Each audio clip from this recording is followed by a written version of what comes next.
History is being made again today as the first woman to ever occupy this seat addresses her people. Yeah. If they say you can't, just stand anyway.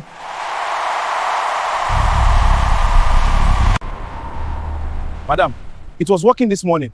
The fuel line is cut. This is not mistake. Go home! This game is not for you! Madam, where are you going? To the rally. The crowd was roaring so loud that the ground felt like it was shaking. Flashlights blinked like stars in the night. Cameras flashed again and again. People were shouting her name. Women were crying. Young girls were jumping up and down. On the big stage stood a woman in a bright Ankara gown, her hair covered neatly with a matching head wrap. Her smile was perfect, calm, powerful, untouchable. She lifted both hands in the air. The noise became louder. "She did it," someone screamed. "She stood when men sat," another voice shouted. The media rushed forward, microphones stretched toward her face, supporters pressed against the barricades. In that moment, she looked like a hero. The first woman from her region to ever win that powerful seat. A seat men had guarded for years like a treasure chest. In a land where women were told to clap for power, not hold it. She chose to hold it. She smiled again, but as the confetti fell around her, something happened. Behind the stage, away from the bright lights, a man in a dark suit leaned close to her ear and whispered something serious.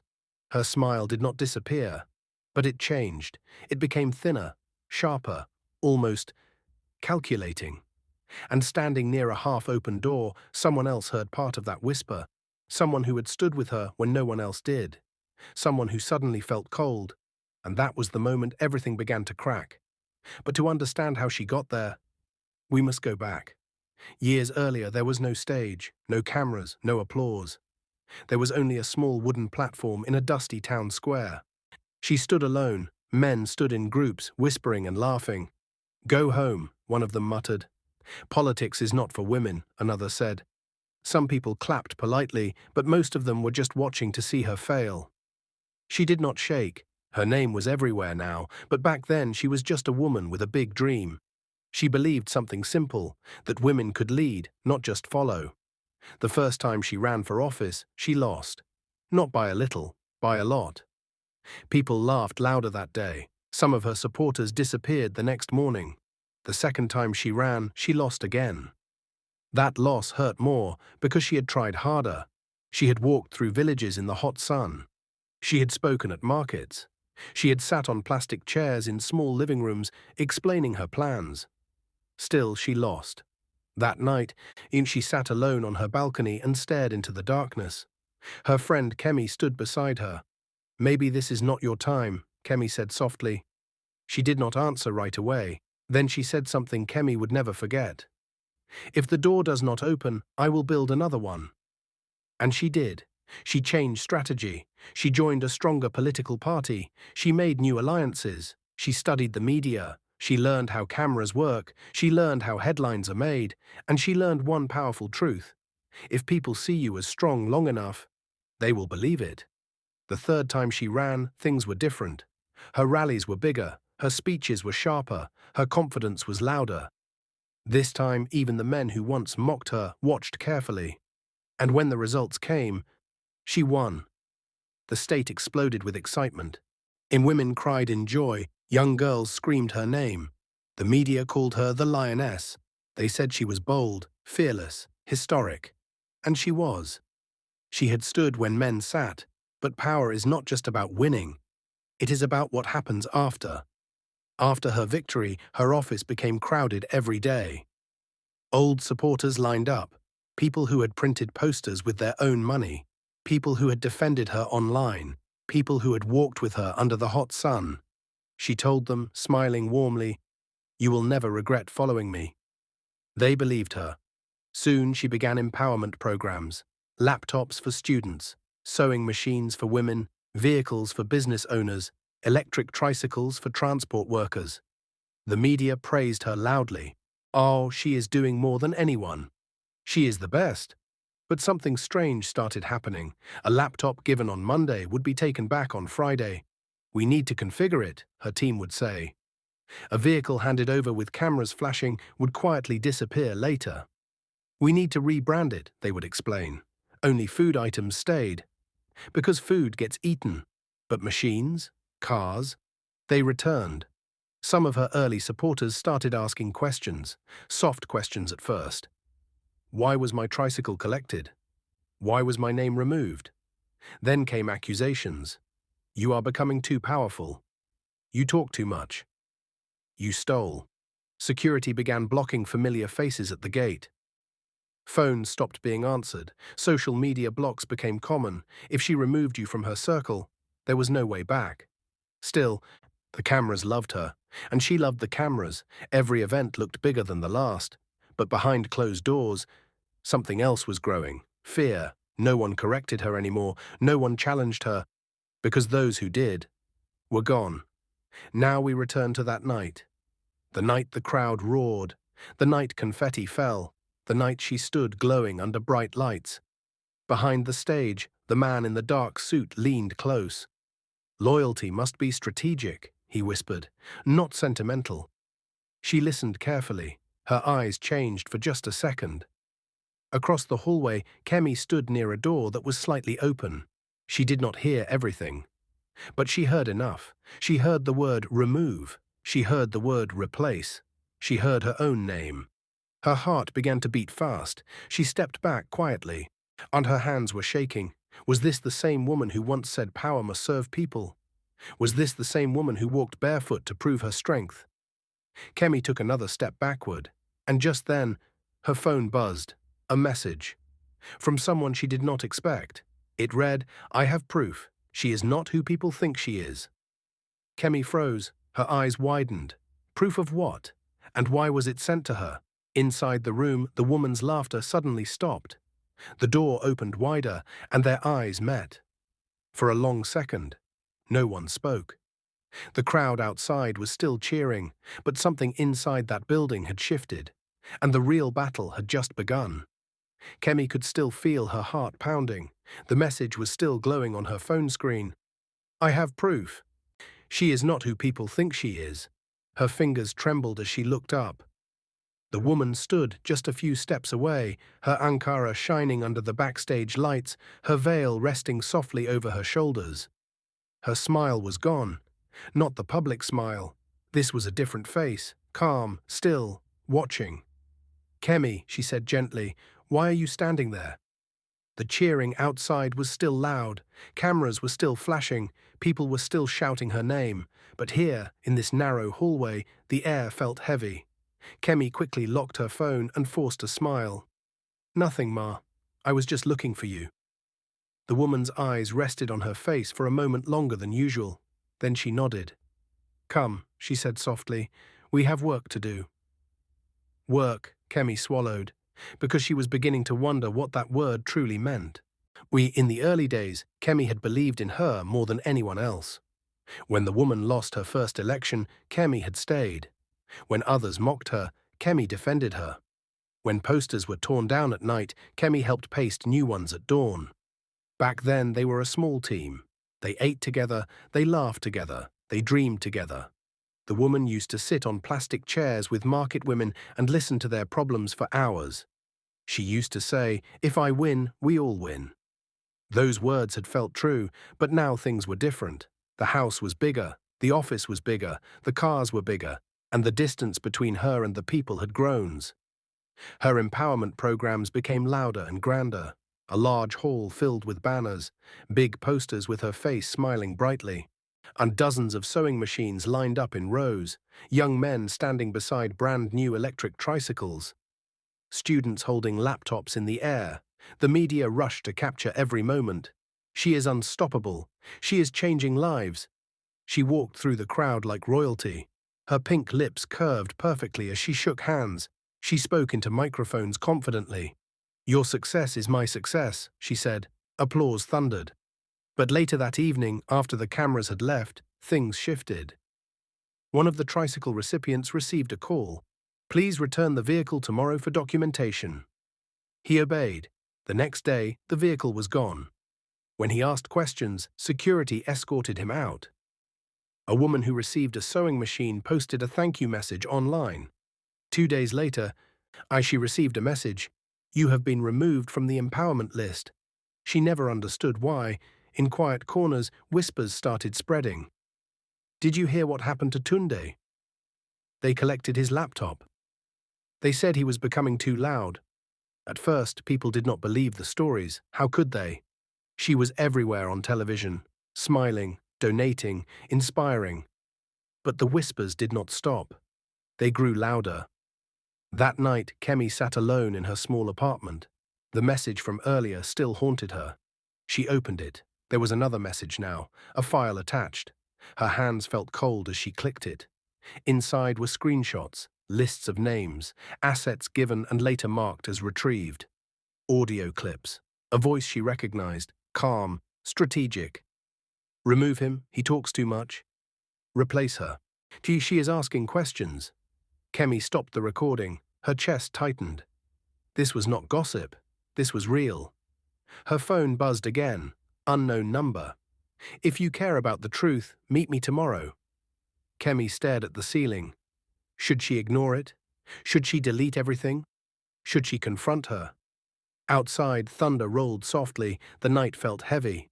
The next morning, Kemi stood in the large office building. Marble floors, air conditioning humming. Portraits of the woman smiling proudly on the walls. She knocked on the office door. Come in, the familiar voice said. The woman sat behind a large wooden desk. Elegant, controlled, powerful. You look tired, she said softly. Kemi hesitated. Ma, some people are talking. People always talk, the woman replied smoothly. They say assets are being collected back. Silence. The woman leaned back in her chair. Do you believe everything you hear? Kemi swallowed. I saw documents. The room grew still. The woman's eyes sharpened slightly. What documents? Kemi's voice trembled. I just want to understand. The woman stood up slowly and walked toward her. Not angry, not loud, just calm. Kemi, she said quietly, loyalty means trust. I trust you, Kemi whispered. Then trust that everything I do is strategic. Strategic, that word again. But what about the people? Kemi asked softly. The woman's expression hardened for a split second. People forget easily, she said. Power does not. Kemi's heart sank. This was not the same woman who once walked barefoot to a rally. That evening she held a press conference. She spoke passionately about new projects. She cried while talking about empowering women. The crowd applauded again. On television, she looked sincere, strong, unshaken. Online comments flooded with praise. She is the best leader we have. She is different. Kemi watched the live broadcast from her phone.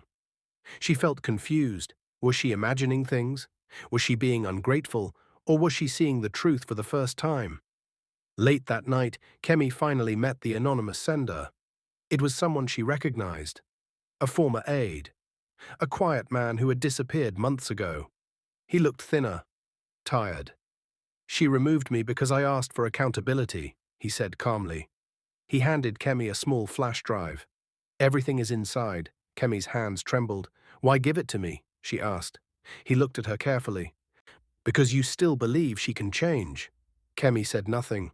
Or maybe, he added, you need to decide whether you are standing with the woman who stood when men sat, or the woman who now makes others sit. Those words hit her deeply.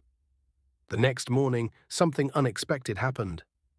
A trending topic exploded online, a short audio clip. Her voice, clear, cold. Remove her. The internet began to shake, and inside her office, phones started ringing non-stop. Security rushed around. The woman stood still in the center of the room, watching the screen.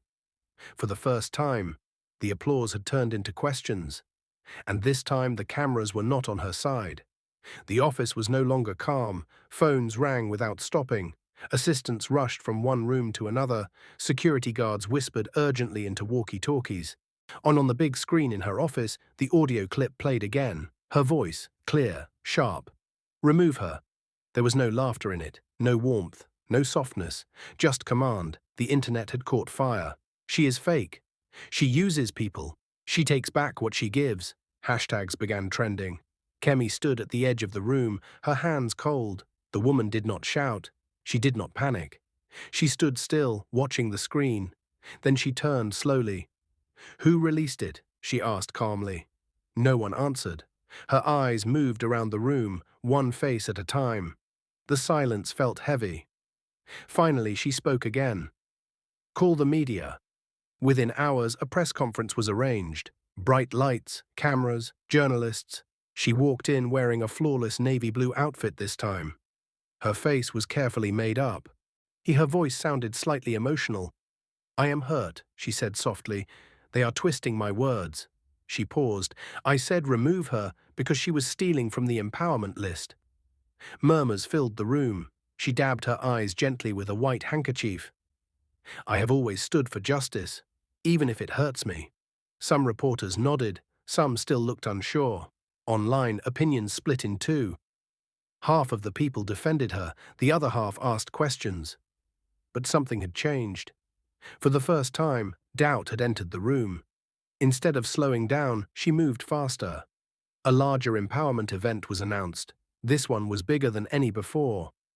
A massive hall, hundreds of chairs, colorful banners with her face smiling confidently, rows of brand new laptops, 20 electric tricycles lined up outside, sewing machines arranged perfectly in neat rows.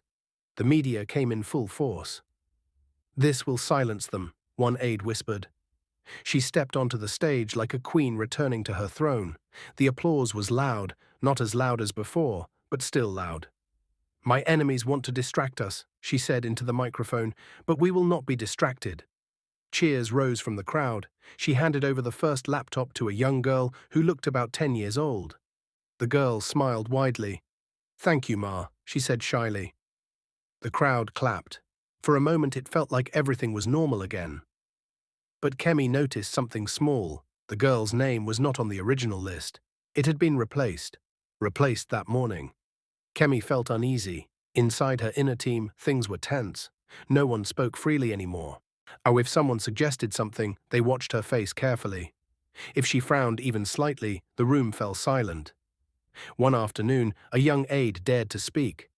"Ma, maybe we should publish the full list publicly for transparency." The room froze. Her eyes slowly turned toward him. "And who are you to question my transparency?" she asked calmly. The aide swallowed. "I didn't mean—" "You may leave," she said. Just like that. He packed his things that same day. Kemi watched everything. She felt like she was watching a wall grow higher around the woman, brick by brick. Days later, something bigger dropped. Not just an audio clip this time. Documents, screenshots, lists showing items marked distributed and later marked returned. Videos of security officers collecting tricycles quietly. More messages ordering replacements of names. The evidence spread fast, faster than her media team could control. This time, it was not just whispers. It was proof. Her phone buzzed non-stop. Her assistants looked terrified. "Ma, it is everywhere." She closed her eyes briefly. When she opened them, they were sharp again. "Call the party chairman," she said. That night, the party chairman arrived quietly. No cameras, no announcements. They sat in a dim office. "You are becoming a liability," he said calmly. She leaned forward. "I built this seat," she replied. "You built it with the people," he corrected. Silence. "You must fix this," he continued, "or we will fix it for you." That sentence hung in the air like a storm cloud. For the first time, she felt something close to fear, but she did not show it. At her next public appearance, something unusual happened. The crowd was smaller, the applause was shorter. A few people even stood with folded arms. One man shouted, "Where is my tricycle?" Security quickly removed him, but the question stayed in the air. Another woman shouted, "Why did you block me?" The energy shifted. This was not the roaring crowd from before. This was different. She smiled through it, spoke through it. Pretended not to hear, but inside something was cracking. Late that night, she stood alone in her large living room. No aides, no cameras, no applause. She replayed the old video of herself walking barefoot to a rally years ago. The fire in her eyes back then was different. Pure, hungry. Now the fire looked controlled, strategic, cold. Her phone buzzed again, another message from Kemi. "We need to talk." She stared at it. Then another notification popped up. Breaking news alert. Party to investigate allegations. Her hands tightened around the phone. The walls felt smaller. The silence felt louder. For the first time since her victory, she realized something terrifying. Power had made her untouchable, but it had also made her alone. And tomorrow, she would have to face the people without the safety of applause. The question was no longer whether she could control the narrative. The question was whether the narrative was already controlling her. Outside her gate, a small group of protesters had gathered quietly, holding placards, no shouting, just standing, waiting. And this time she could not simply smile it away. It was early morning, the sun had not fully risen. Yet a small group of people stood outside her gate.